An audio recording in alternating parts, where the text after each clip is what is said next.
Muchas gracias por esta invitación. Me siento honrado ser parte o participar en este seminario y realmente quiero agradecerles por esta comisión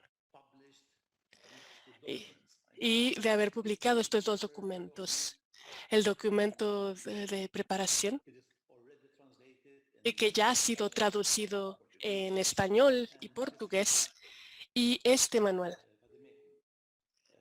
Vademecum, que habla sobre el discernimiento y la escucha para las iglesias locales. Espero que esto sea un instrumento de ayuda para las iglesias particulares y para lo que la iglesia está enfrentando. Por favor, quiero animarlos y encomendarles que, por favor, agarren estos documentos, no nada más para el clérigo y para los sacerdotes. Sí quisiera decirles que he preparado mi contribución en italiano y es una oportunidad que se me ha ofrecido a, hermanos y hermanas, al grupo de expertos en cuanto al tema de sinodalidad. Esto será un grupo que ya lleva tiempo trabajando en sinergia en un ámbito teológico y ha aplicado el principio de la que permite en una sola disciplina de exégesis, teología, historia, atención pastoral, de ofrecer su contribución a una visión de conjunto que ayude en gran medida al camino del pueblo de Dios. En un momento en el que la visión sanidad de la iglesia va ganando terreno. Quisiera hablarlos de un aspecto que me toca de manera especial en el corazón en relación con la próxima apertura del sínodo y la primera etapa que se va abriendo, la consulta del pueblo de Dios en las iglesias particulares. En primer lugar, se trata del pueblo de Dios, el tema de la consulta. Luego, de todo el pueblo de Dios. Nadie está excluido. La fórmula lingüística que expresa bien este tema es la de Universitas Fidelium, la totalidad de los bautizados. Todos sabemos que el Vaticano II aplica esta fórmula al Sensus Fidei, argumentando que la totalidad de los fieles que han recibido la unción del Santo no pueden equivocarse al creer y manifiestan esta peculiar propiedad a través del sentido sobrenatural de la fe de todo el pueblo. Cuando desde los obispos hasta los últimos fieles laicos, presta su consentimiento universal en las cosas de fe y costumbres. El Papa Francisco retoma esta doctrina en el Evangelii Gaudium, argumentando que el pueblo de Dios es santo por esta unción que lo hace infalible.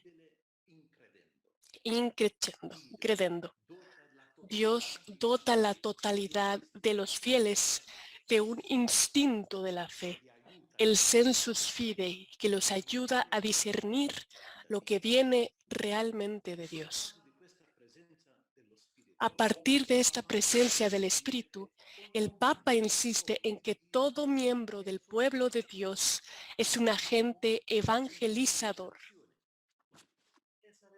y sería inadecuado pensar en un esquema de evangelización llevado adelante por actores calificados,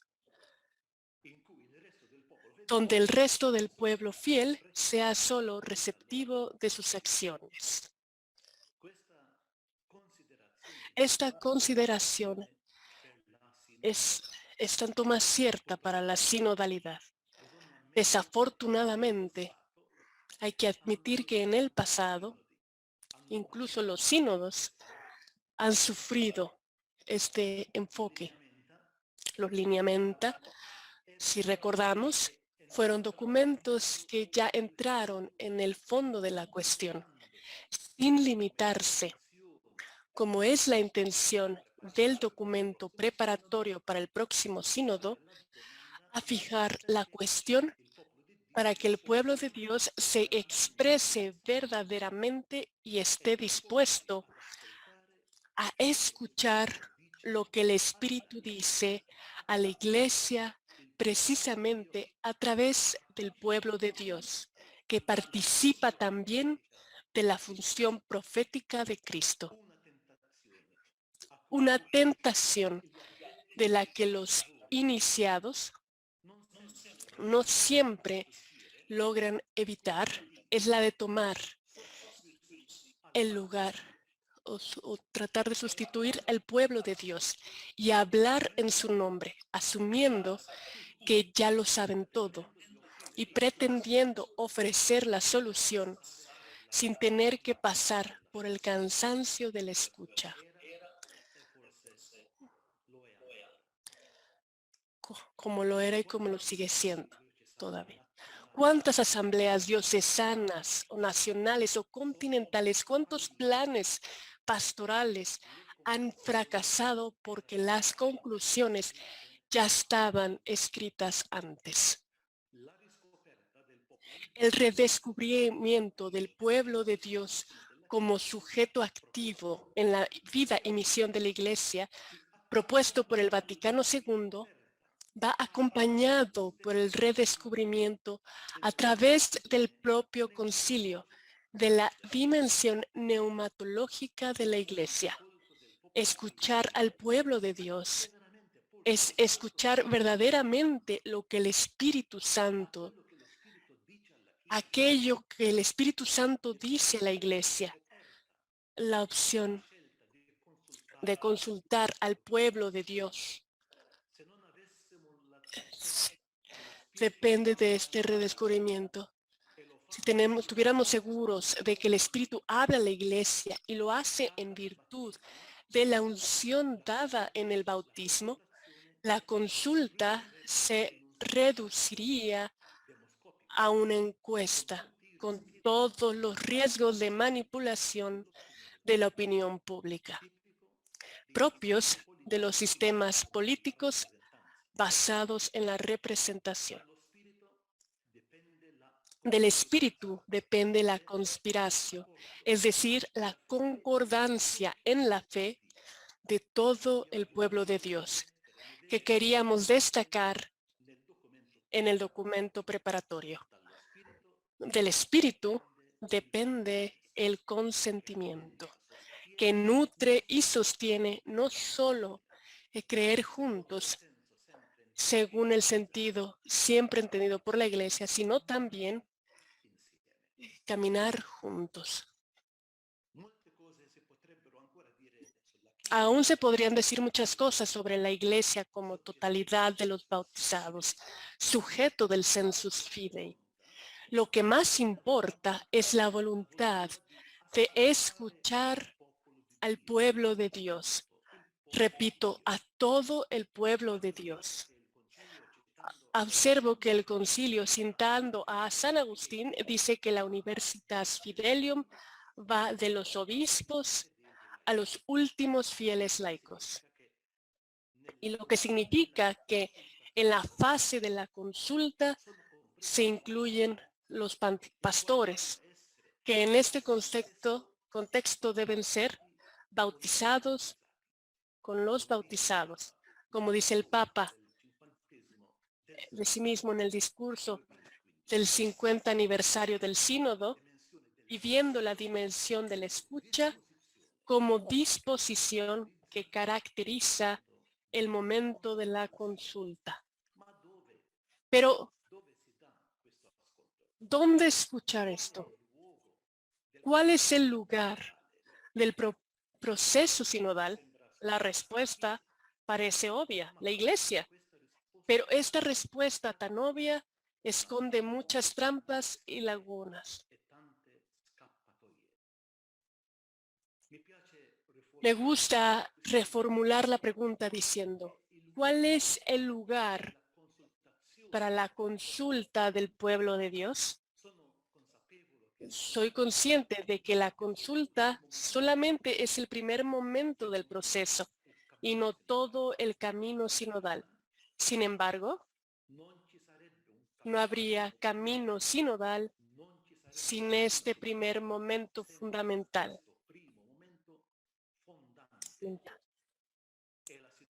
Y la sinodalidad remite al pueblo de Dios como sujeto propio. Por tanto, podríamos hacernos la pregunta en términos aún más precisos de la siguiente manera. ¿Dónde está el pueblo de Dios? La respuesta clásica se expresó en una fórmula que todos conocemos. Si la iglesia está toto orbe difusa, el pueblo de Dios manifiesta esta característica. El concilio dice que todos los fieles dispersos por el orbe comunican con los demás en el Espíritu Santo, para que quien habita en Roma sabe que los de la India son miembros suyos. Pero este pueblo no es algo inarticulado, una masa informe. Este pueblo existe en y a partir desde las iglesias particulares. El término de referencia más claro es Christus Dominus, cuando dice que la diócesis es una porción del pueblo de Dios, que se confía a un obispo para que la apaciente con la cooperación del presbiterio, de forma que unida a su pastor y reunida por él en el Espíritu Santo por el Evangelio y la Eucaristía, constituye una iglesia particular en la que verdaderamente está y obra la iglesia de Cristo, que es una santa, católica y apostólica. No hay otro pueblo de Dios que el que vive en cada porcio populi Dei. Incluso quienes pertenecen a movimientos y grupos reconocidos por la Iglesia Universal, incluso los mismos religiosos, como portadores de una instancia carismática, no pueden ignorar este principio de encarnación. Si vivieran su carisma fuera o junto a las iglesias, constituirían una iglesia paralela. El principio que funda y regula esta comprensión del pueblo de Dios fue establecido por el concilio. Este pueblo existe en y desde las iglesias particulares, porque la iglesia existe en y desde las iglesias particulares. No hay iglesia fuera de este principio. Aclaro. Ya lo recordaba Pablo VI en Evangelii Nuntiandi. Dice que esta iglesia universal se encarga de hecho en las iglesias particulares constituidas de tal o cual porción de humanidad concreta que hablan tal lengua, son tributarias de una herencia cultural, de una visión del mundo, de un pasado histórico, de un sustrato humano determinado. La apertura a las riquezas de la iglesia particular responde a una sensibilidad especial del hombre contemporáneo. Pablo VI dice que la iglesia no es la suma o la federación de las iglesias particulares, sino su comunión. La iglesia, todo orbe difusa, se convertiría en una abstracción si no tomase cuerpo y vida precisamente a través de las iglesias particulares. Solo Una atención permanente a los dos polos de la Iglesia nos permitirá percibir la riqueza de esta relación entre la Iglesia universal e iglesias particulares. Todos estamos convencidos de la importancia de este principio establecido por el Concilio. Por otra parte, sabemos bien desde la Reforma Gregoriana en adelante, la atención de la Iglesia solo al polo universal, aunque no falsa, ha producido formas de endurecimiento del cuerpo eclesial, especialmente en la relación bloqueada entre Ecclesia Docens y Ecclesia Discens. Todas las habilidades activas concentradas en las manos de los primeros con los fieles, el pueblo santo de Dios, reducidos a súbditos. En esa iglesia, el sensus fidei era una voz pasiva, por lo que la consulta del pueblo de Dios consistió en preguntar a los obispos qué pensaban los fieles encomendados a su obra pastoral. La deriva de ese sistema es el clericalismo. Y hoy que el sistema está al final, vemos lo difícil que es que muera esa mentalidad. Dios no permita que, quizás en formas inconscientes, lo traslademos al proceso sinodal. Envenenaríamos la forma y estilo sinodal de la Iglesia.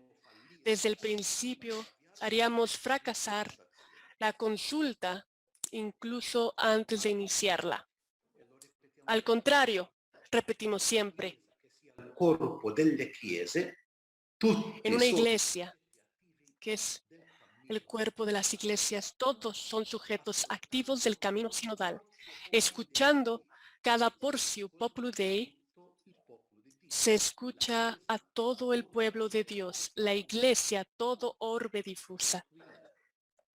Aquí, propiamente, es aquí donde la consulta con el pueblo de Dios debe realizarse de forma ordinaria, porque es por ahí donde camina la iglesia. También se prevén otras formas de participación en la consulta. Episcopalis Communio las prevé y las enumera en el artículo 6. Religiosos, asociaciones y movimientos. Y los departamentos de la Curia Romana. La Constitución Apostólica pretende garantizar a todos la oportunidad de participar en la consulta. Así lo demuestra en el artículo 7, cuando reitera que permanece intacto el derecho de los fieles, individualmente o en asociación, a enviar sus contribuciones directamente a la Secretaría General del Sínodo. Pero una cosa es pensar en un derecho y otra cosa es pensar en un camino sinodal a partir de un modelo de iglesia fundado en la interioridad mutua. Hay que decir honestamente que en un camino de la iglesia refractario, incluso en el posconcilio al principio de interioridad mutua, muchos sujetos actuaron sobre la base de una especie de exención implícita, como las órdenes mendicantes en la Edad Media, refiriéndose a la originalidad del propio carisma. Sin embargo, no hay iglesia carismática que se oponga a una iglesia jerárquica o una iglesia del pueblo. El carisma no es un don que separa, sino que configura a alguien en la iglesia, sobre todo si es un carisma colectivo para el bien de todos. El carisma es un don que enriquece a la iglesia. Entiendo que alguien desee resaltar sus peculiaridades hasta tal punto que quiera hacer su propia contribución a la consulta. Esto es posible en razón del derecho a hacer la contribución a partir de una función específica. El caso más evidente es el de los departamentos de la Curia Romana, que ofrecen su contribución por la posición particular que tienen en la Iglesia. Pero separar tu consulta de la del pueblo de Dios significa empobrecer ambas respuestas.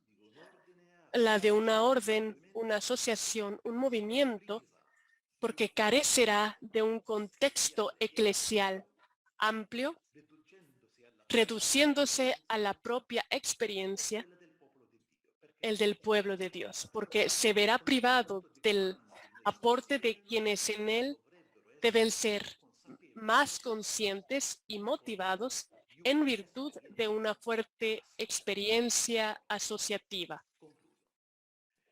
Y para terminar, es evidente que la Secretaría del Sínodo tendrá en cuenta todas las contribuciones, pero es igualmente evidente que en calidad de secretario general espero la maduración de un verdadero camino sinodal que incluso en la consulta pueda manifestarse como un caminar juntos de todos, cada uno con su propio don para compartir con otros. De esta forma se realiza la conspiración. Si todos participan en la consulta en las iglesias particulares, compartiendo la experiencia de escucharse unos a otros, no solo se habrá consultado a todo el pueblo de Dios, sino que todos habrán aprendido unos de otros las aportaciones que vendrán de sus iglesias locales. Se tendrá una manifestación más adecuada del sensus fidei, porque el sujeto que está en juego será verdaderamente la totalidad de los bautizados. Gracias.